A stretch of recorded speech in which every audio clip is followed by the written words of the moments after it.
Hello. Do you ever feel like you're running out of time? There's a distinctly autumnal feel in the air, and I feel like I've got so much left to get done this year. I'm Liz Zorab, and this is Byther Farm.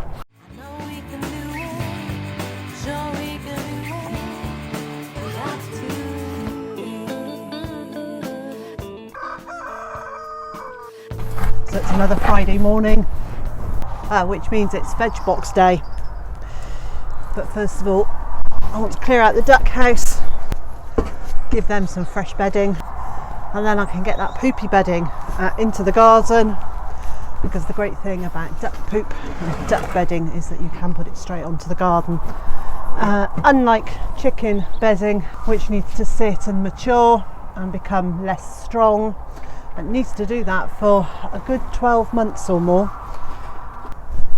So this way I can get the level of organic matter in the raised beds up much faster. And I tend not to put it on the beds in the summer when it's very dry. Once we get to autumn and the humidity levels go up, the rainfall goes up, then it will break down fairly quickly. Anyway, I wasn't going to talk about poop today. What I want to talk about is that feeling that there isn't enough time to achieve all the things I want to achieve in the garden this year. There are so many plants that I had planned on getting into the ground this year, including these beautiful dahlias. So these are I absolutely love them. These are the cafe au lait dahlias. How amazing is that? I mean, look at the size of this beautiful flower. Really wanted to get these into the ground. I haven't got all of them into the ground. I've got a couple in, and as you can see, the leaves are yellowing. They're really struggling. So I'm going to get these fed today. I'm going to give them a good water and a feed, but I'm not going to get them in the ground this year. I'm going to put these pots into the polytunnel before the first frosts come, I hope, and overwinter them in the polytunnel, and then get them into the ground next spring once the risk of frost has passed.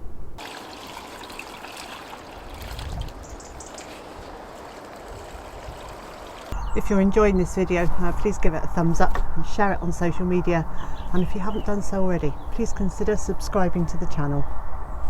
Down here at the far end of the garden where the silver birch trees are, about a month or so ago I laid thick layer of cardboard down here, and I had hoped that by now I would have got that completely covered with wood chippings.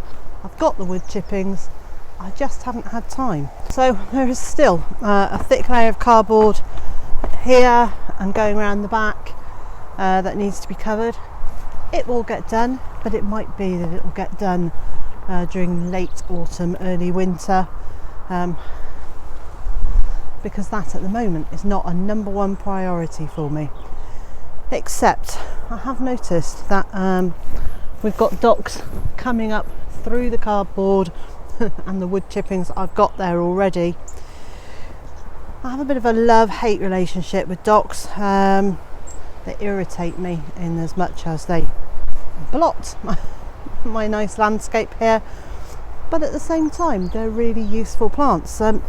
Because the roots are so deep, they're going to be drawing up nutrients from really low down, which means that I could use the leaves as chop and drop to help feed the plants around it. So that's what I'm going to do. I'm literally going to lift some of the leaves and put them in around the tree line.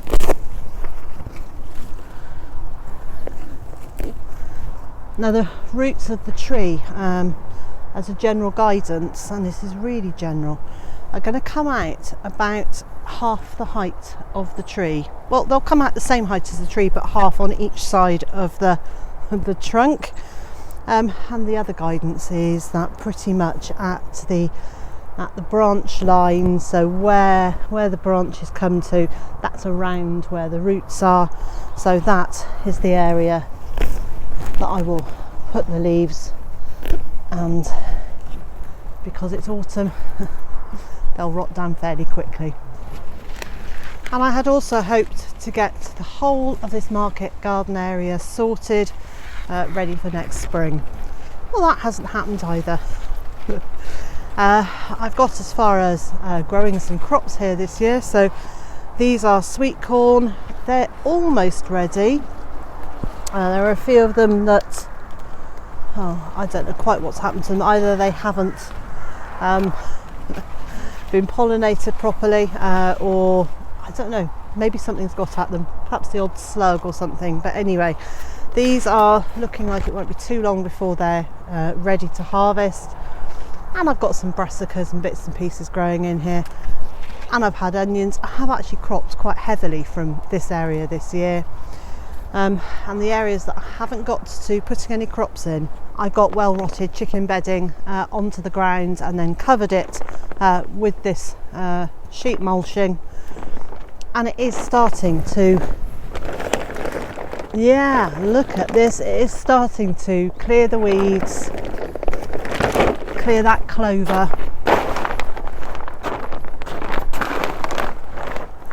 And then in the spring, this will be ready for me to take off, plant straight into, hopefully. There's an area at the back that I've only covered in the last week or so. Hopefully that will be sorted by spring. And there's a small area around our quince tree. Now the quince has really not done very well this year. It's got what could be rust. It's not very happy. But the area around its roots haven't been clear all year. They have just been covered in weeds. So my guess is this is probably struggling. I'm going to clear this area, give it a really good feed, and then hopefully next year it will pick back up again. And in my plans for the year, I had hoped to revamp all of this area, to sort through it and clear the worst of the weeds from it, still leave it as a wildlife area but get the worst of the pernicious weeds out of it. I still haven't touched that this year. So the thistles that are so awful have gone to seed. Seeds have gone everywhere. And we all know, if you let a weed go to seed, it's going to cause you problems next year. So next year I'm going to have to be really on the ball with taking out every single seedling I find. And I really think I need to lift some of these raspberries and move them. In fact, what I need to do is move about half of this strip here and some of the stuff around the pond, and also clear out the pond a bit, because some sort of marsh weed in there and it's absolutely taking over that pond. I don't know if that's a problem in some ways because it's stopping the light getting to the water, so the water is much clearer, but there's very little water in there because there's so much plant, it's using up all the water. So this is a big area that I just haven't been able to get to this year, and time is probably running out to get this and everything else done. So what I plan on doing is to concentrate on getting in this year's harvest, not to worry about the other things, find workarounds for them, and then once the harvest is in, I'll see how much time there is left in the year to tackle some of these other projects.